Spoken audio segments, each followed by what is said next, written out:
All right. So should we start? Yeah, Yeah, let's just do it. Yeah. Okay. So welcome everyone. My name is Thiago Leite. This is Jonas. Hello.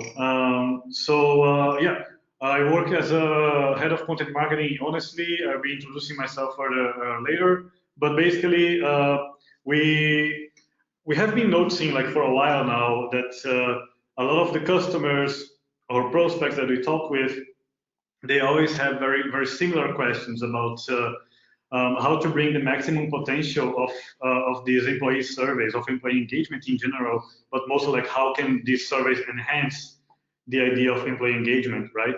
And then we had this idea here of like just having a chat, me and Jonas. We would launch this HR expert talks, where basically we debate about a topic that is of interest to the HR community in general. So yeah, the topic of this time is doing employee surveys the right way. So Jonas will be sharing some of his tips and tricks from his career, from his experience over the years with the topic, and myself as well with a little bit. I'm mostly playing the host here. I'll be like asking him some questions and chipping in here and there as a researcher and a curious mind in the field. Yeah, let's dive into it. Let's get going. Okay, cool. If we can. Yeah, all yes. right. Okay. Yeah, welcome. My name is Jonas, and I'm happy to share a little bit about employee surveys and pulse surveys specifically with you today. And so I have been doing HR in various roles for a little bit more than 7 years, and I joined honestly earlier this year. And so next to my main occupation, I'm also a teacher at a private university, mostly focusing on HR diagnostics and business psychology. And next to that, I also do some occasional consulting, and I am also a certified expert for health promoting leadership, which basically means that I spend some time really learning the intricacies of the relationship between engagement and health. And I think a lot of that is quite relevant. And yeah, so I hope by the end of this webinar that you will have a good idea of basic best practices and what to pay attention to really hit the ground running if you want to implement surveys. And of course, every company is different and every situation is a bit different. So take all of this with a grain of salt. In the end, you are the expert for your company. But still, I think there's a lot of broader principles in here that we will cover today that will help you. All right, thank you. So yeah, my name is Thiago Leite, like I said earlier, or Leite if you're German. That's how I pronounce my name. I'm the head of content marketing at Honestly. Many of you came through this ebook that I launched last year called Beyond Employee Engagement, the Guide to Employee Passion. So I'm the author of that. I did all the research, and also the Employee Engagement Crash Course, which we send by email to our subscribers. I have been working for 10 years as a digital marketer and a consultant. And my first, let's say, the first time I delved into the topic of employee engagement was as a talent lead in my previous company. And that was actually how I fell in love with the topic and ended up in Honestly.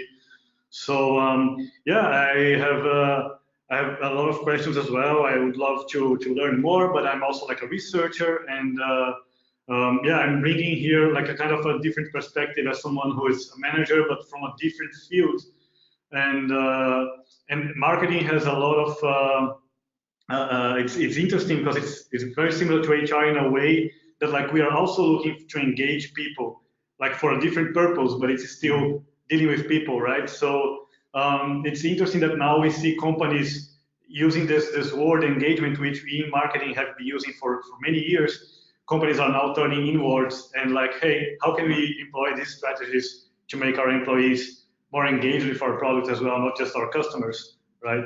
Yeah. So yeah, let's dive into it. Yes, let's go. Cool. All right. So we want to start off, let me just introduce engagement. Basically, if you're not familiar with the concept, we should share a definition. Mm-hmm. And so what engagement is, basically, you can see it as an emotional, positive connection to one's employer or organization or team. And you can tell apart engaged and unengaged people by the way they involve themselves in making the team succeed and making the company succeed and taking part in thinking about strategy and really going the extra mile, if you will, for success, which doesn't mean they work more, but they just put that little bit of extra effort into everything they do, and they just care. That's how I would put it. And I think it's a very important topic. Everyone is talking still about the war for talents. In my opinion, the talents already won. And that means that everyone really has an interest to pay a lot of attention to how they treat their people and make it good. It happens to me every week that really great performers from other companies apply to Honestly simply because they are unhappy with the way the company is treating its employees. So that's really a regular occurrence for me. And yeah, so that being said, let's get into what is really important to have a successful implementation of employee engagement. Yeah. So yeah, basically, like what are the factors that you consider like, okay, this is like critical, right, to drive engagement? Yeah. So I think the number one factor, head and shoulders above everything else, is a commitment from the leadership. And that's not one person from the leadership, it should be the leadership. And this can take a lot of forms. And my favorite one I've encountered so far was the CEO of a company using their internal television program to announce what they are going to do in terms of serving the employees, how the results will be treated, and really also putting the commitment on his management team in a way, and just being really open and transparent about how difficult it will be, but also making it very clear that they are going to work on this, that not everything will be done. Bless you. Not everything will be done, but they have certain goals and they want to keep the base of the organization, everyone working there, updated.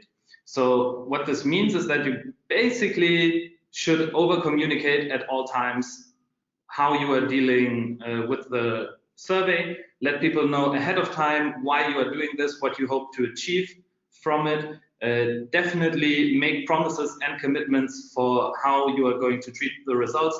How often are you going to review them? What is going to happen with things that are really problematic and need fixing? What is your approach to this? And how can the leadership and the company be held accountable by its employees in doing this? And then, of course, once you did that, you should keep your promises. I think it goes without saying, the easiest way to lose trust and lose engagement is by promising things you can't keep or you won't keep.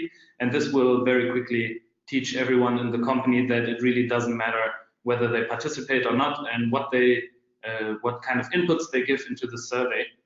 So please avoid this at all costs. It's worse than not doing a survey in the first place because it's very, very difficult to come back from this. And then last but not least, in your commitments and in your transparent communication, also make it clear how you are going to involve the people that this is about in the process and along the process from start to finish. And what opportunities will there be for them to contribute, to provide context? How can they assist the company in implementing change? And yeah, so those are, I think, the main factors. Yeah. So really over communicate, be transparent, and commit.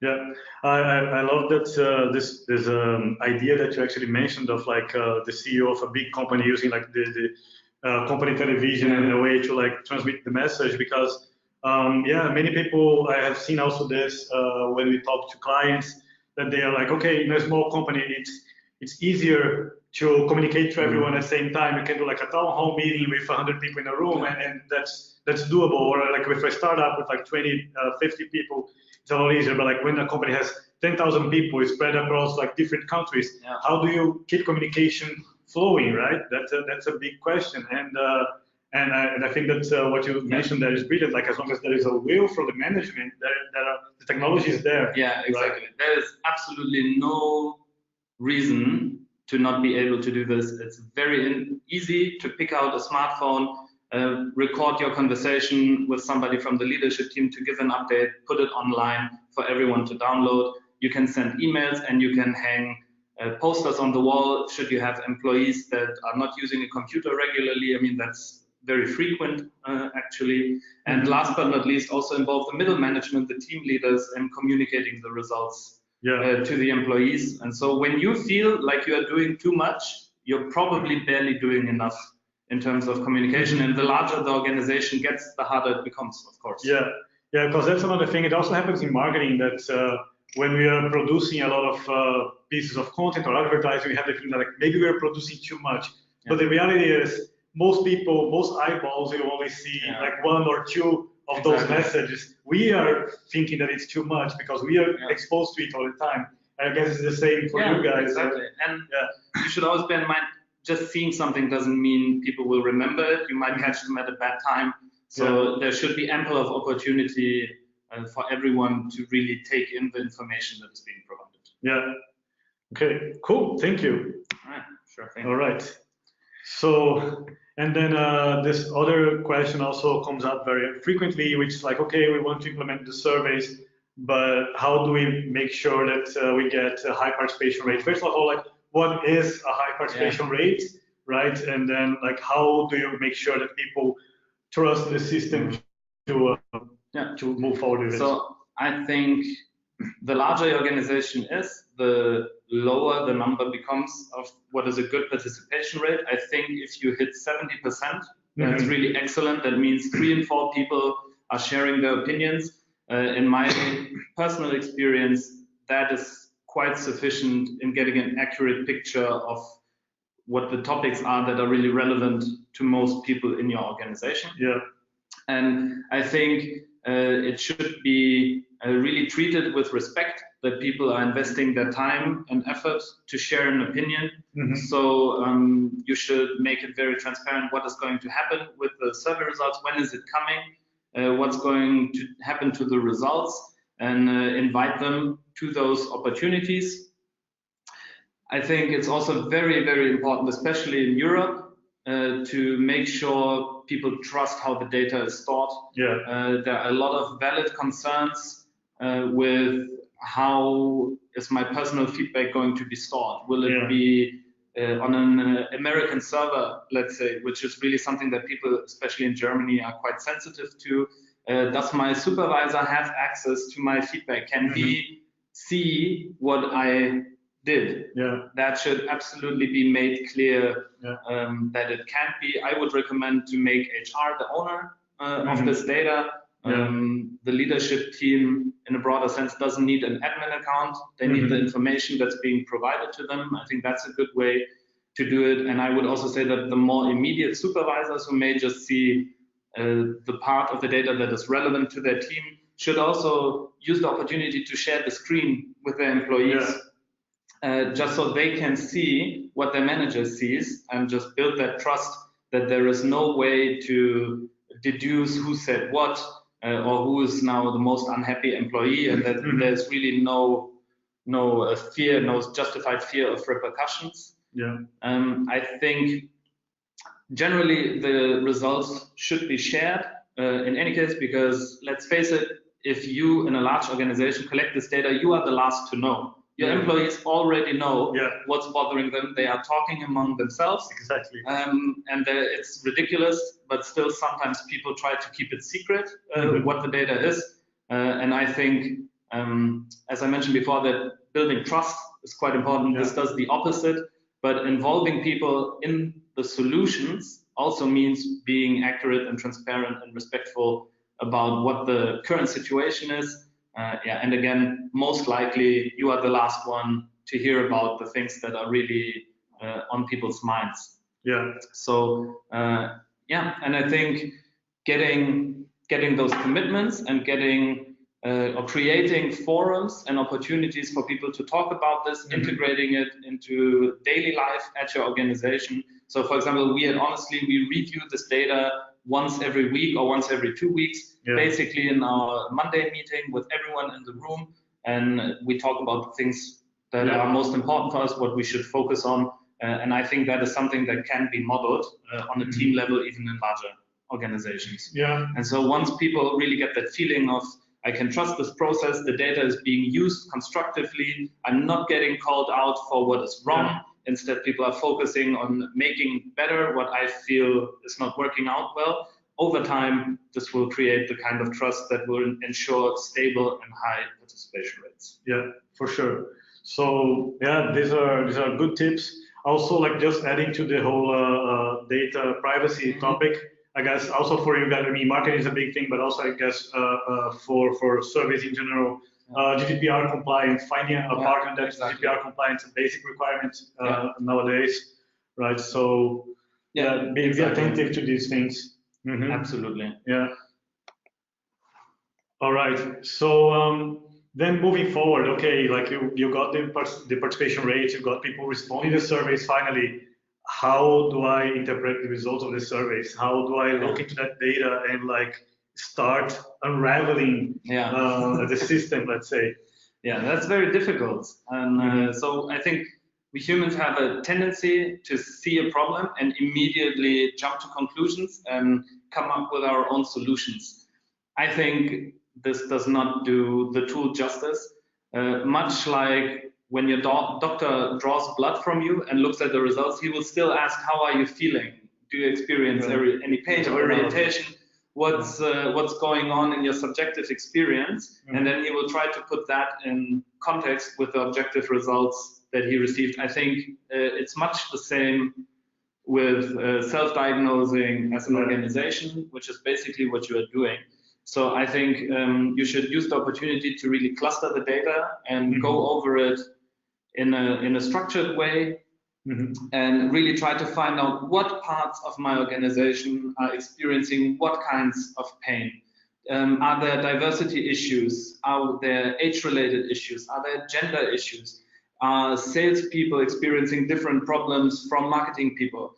Right? That's a good tool. Will give you the opportunity to really look in depth at who has what kind of pain, and then you need to go there, show people what you found, share with them what you think, and then simply ask them, what do you guys make of this? What are you experiencing? How does this relate? Or what should this tell me about what is really going on, and what should we improve, so you will be comfortable giving a better rating the next time you get to answer these questions. And basically this will help you to go from a quantitative, really nice, digestible information to actionable ideas that you can change. And then once you act on it, you will either see an improvement in your survey or you won't, and then you can go into the next round and repeat it. Yeah. People sometimes they ask us for like a magic number, like let's say like, oh, is a 7 on salary and benefits a good number or a bad number, and then like they ask for benchmarks with the industry, which can be useful. I think it has its place, but I think obsessing over a benchmarking, like each organization is a different entity, right? So like how do you find the number of your organization? How do you go about like what result is a negative result and what result is a positive result? How do you deal in a way that you don't obsess over things that maybe there's no problem that's like directly workable? Yeah, that's a difficult question. I think it's very important to look at how your organization performs over time.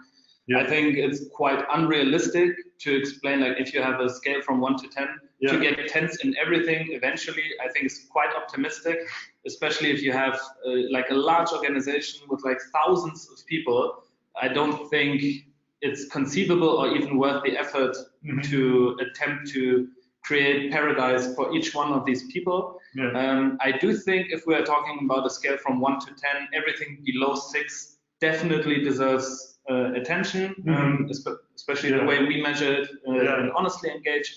I think if you see numbers dipping into the red zone or consistently being in the yellow, definitely go take a look. I think everything above a 7 could be fine, but it also makes sense to benchmark.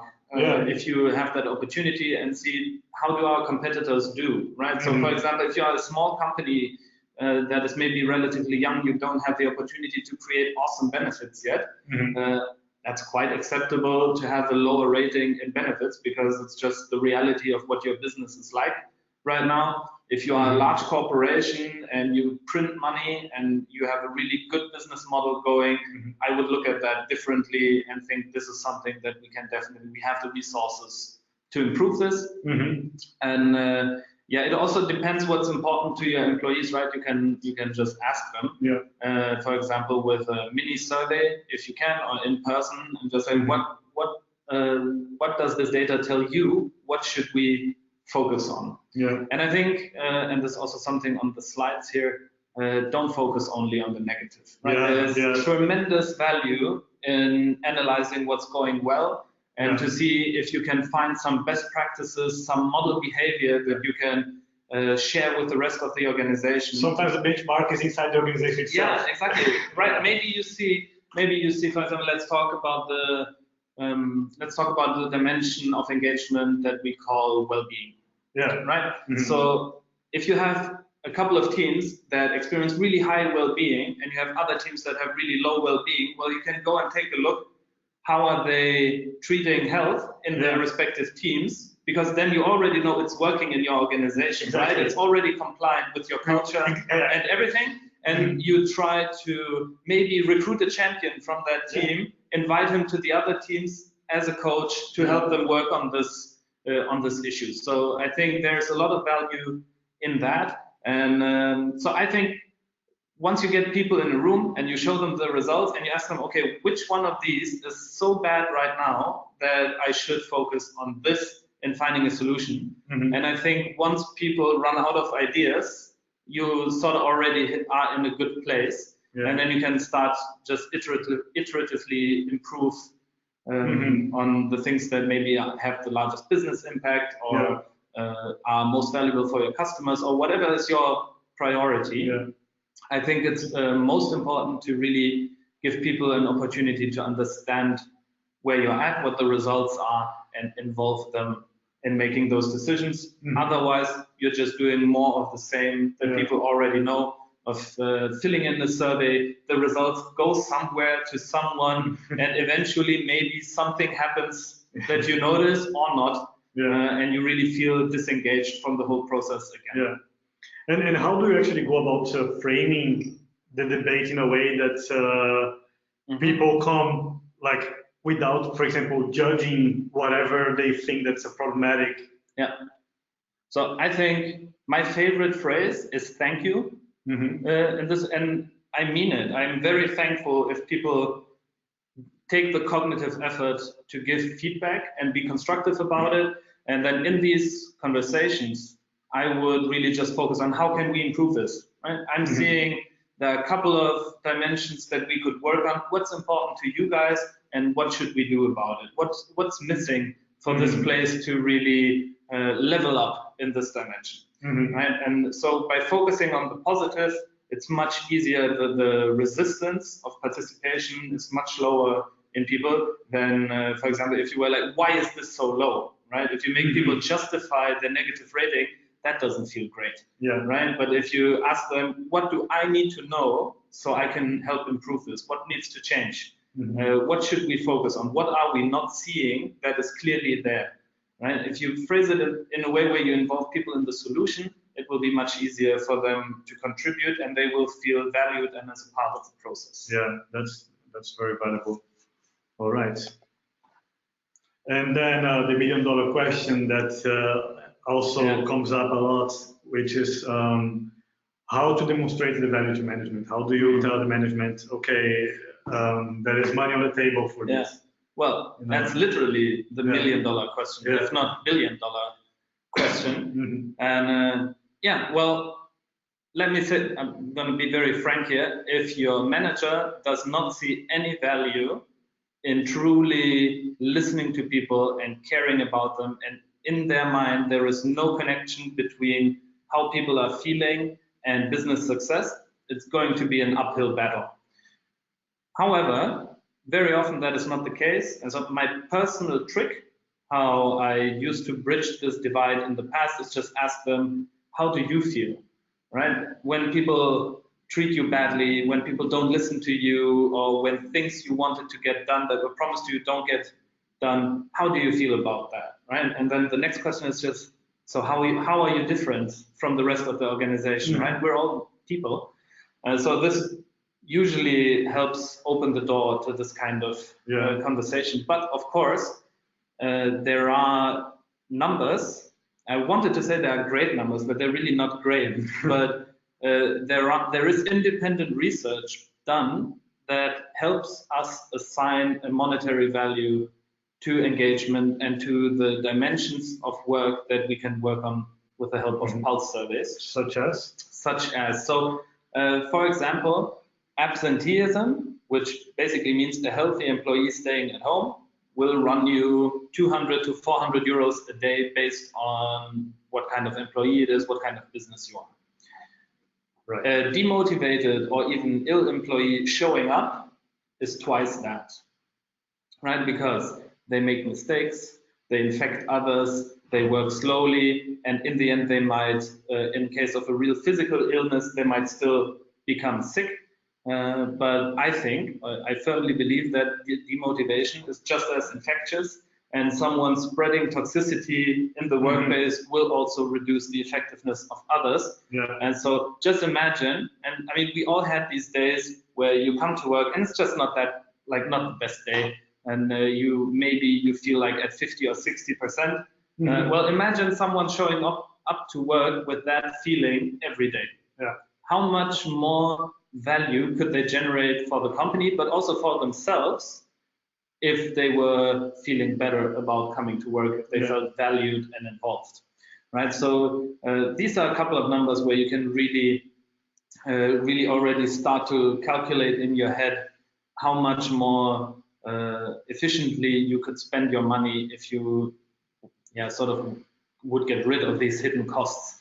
And so maybe just as an overview, according to the Gallup Engagement Survey, I think the last one is from 2017, they found out that only 15% of employees in Western Europe and also globally are actively positively engaged with their employer. 15% are actively disengaged. So that means they actually invest time and mind space and cognitive resources in hurting the company, in making life worse for others. Maybe they are stealing, maybe they are just not working while in the office, or misappropriating resources, things like that. And we have a large chunk in the middle that is just not swayed either way. And also it's just basically your average employee. They show up, they do the work, but they're not particularly involved in how your company is doing. And it's their job. They go, they do it, but then once they go home, their life really starts, and they don't feel particularly involved in how your company is doing. Kind of consequence to that, I would assume, is like lack of innovation, for example. Right? I mean, an employee that just comes and does his work is not necessarily thinking, how can I make this work more efficient or like more impactful? And maybe they don't really care as much about speed or quality as they would if they were more engaged. And so again, being more engaged doesn't mean working more. It just sort of means caring more, right? And being present. Yeah, being present, paying attention, and really thinking a step or two further in how to help the organization achieve those goals, right? There's also a sort of identification with the organization goals in that case. And so lastly, we have turnover, which is just people leaving. And so there's a lot of studies out there. And so the conservative estimate is that you will have to pay around 40,000 euros to replace an employee. But the more specific their job is, or the higher up the hierarchy they go, the more expensive it gets, and it can be up to 2 times their yearly salary in direct and indirect costs that they cost the organization. So that is indirect costs is stuff like demotivation, spreading among their colleagues because someone they like is leaving or was mistreated or whatever. It's also time where a position is vacant. It's onboarding time where the person in the role isn't performing well yet because they haven't learned the job properly yet, and then probably other people have to divert resources from their main tasks to help this person onboard and teach them.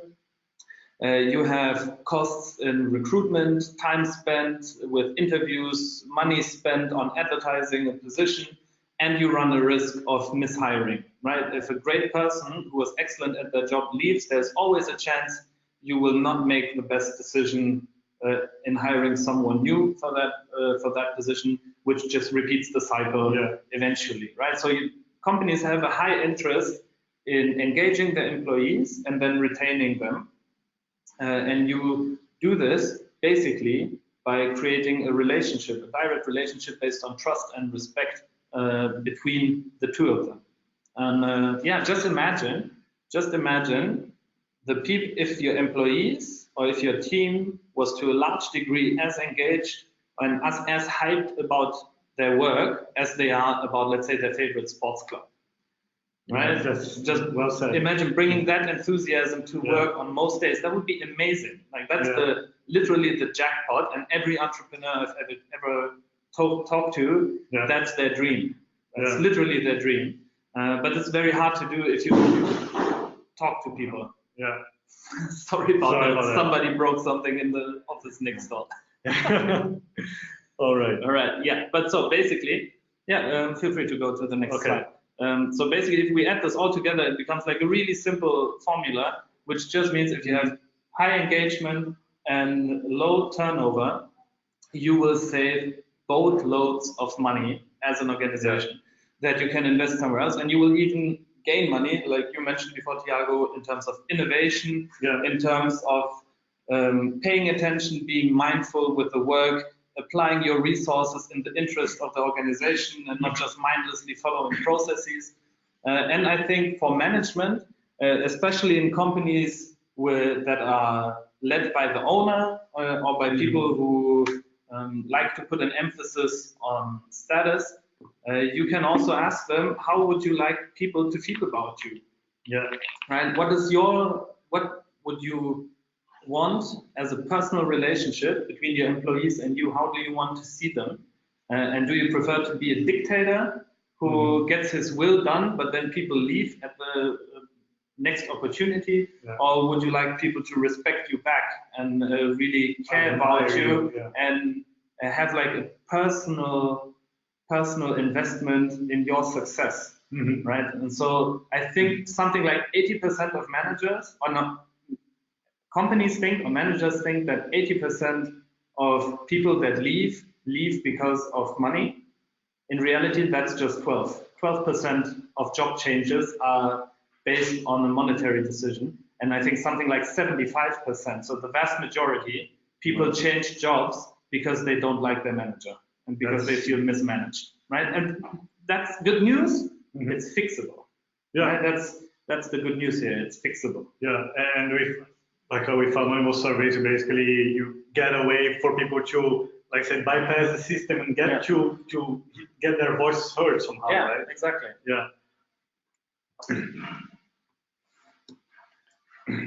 All right. So lastly, okay, we talked about a lot about like the like how to fix the problems and how to get people who are unengaged into engaged mode.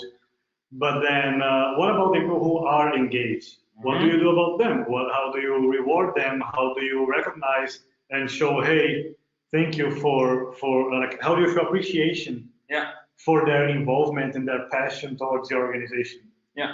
So I would like to make a distinction between reward and recognition. Okay. Because reward is usually something material or monetary, and it also implies a hierarchical relationship, right? You don't reward your friends usually or your peers. It's rather someone from higher up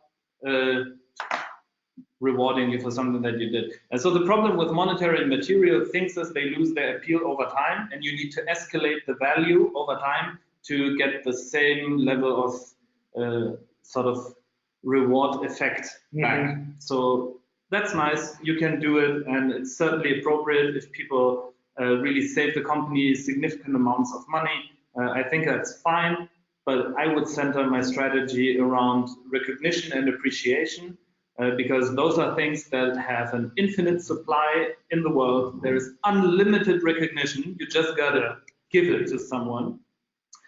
And the appreciation is the same way, right? It's just saying like, hey, I saw you invested a lot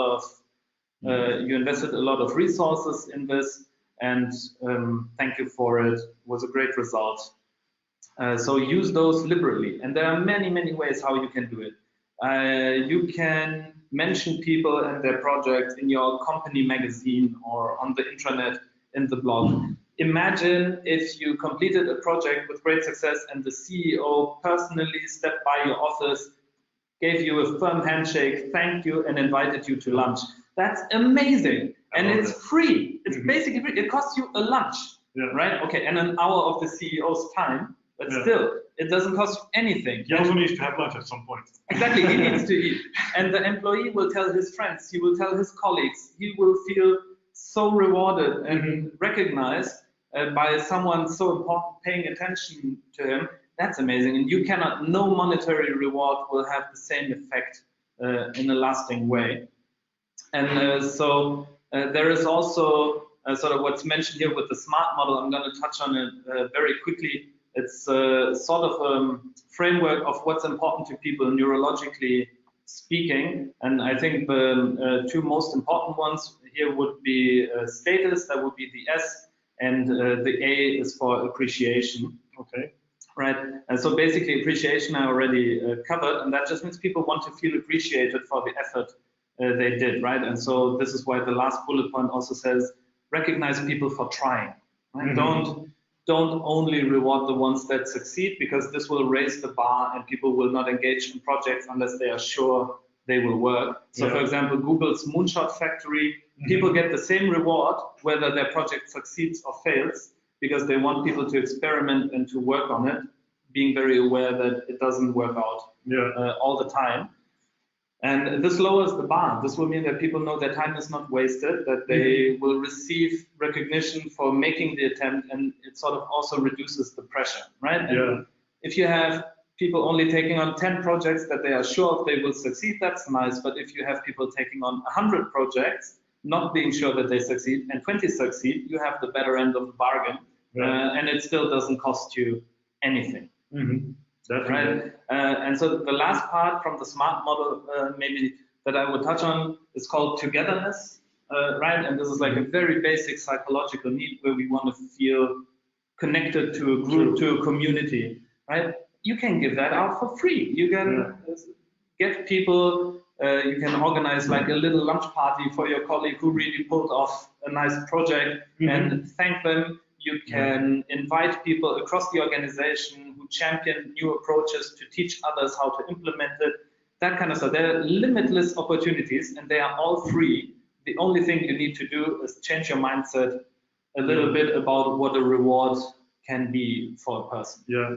And I like these ideas, especially like, for example, this sharing of the success stories, because they can even serve as employer branding motif, right? I mean, imagine like as an organization, I mean, everyone knows that every organization has flaws, but imagine like if I come to your organization job page or recruiting page, and then I see that like you're sharing like these stories of your employees who like have been in the company for, I don't know, 7 years, and like they share stories of like how they failed and how the organization supported them, and they still pulled through, and now they are like successful there, and they are helping the organization spread its mission. Like that would inspire, right? Absolutely. So, and it sort of sends the message to everyone. We are paying attention to this. This is valuable time investment to our organization. Please do more of it. Right. And I think over time, when you do this, it will all compound into a really powerful effect that will be felt in the business results, but it will also be felt in the atmosphere you create in the company. All right. Okay, so then we got to the end of Q&A. But do you guys have more questions other than the ones that we already addressed? Is there any question left actually out of the things we discussed here? we also invite you to check our website to learn more about employee engagement. Under the resources tab, for example, you can get access to all our ebooks and our blog as well, survey templates to help you like check specific topics if you're interested. And eventually, we're also uploading the video of this this webinar there, so and the presentation. So yeah, and if you have like if you still have questions to ask, you can just approach here on the chat, or you can approach one of us on LinkedIn. Like basically searching for our names, and yeah, we are free here to help you out. Okay, look, yeah, let's have a look. Okay. No questions right now. All right. Thank you everyone for coming, and we hope that you enjoyed this presentation. And we see you then the next time. We're probably going to do other editions of this in the future. Yes. So thank you, and have a great day. Bye bye.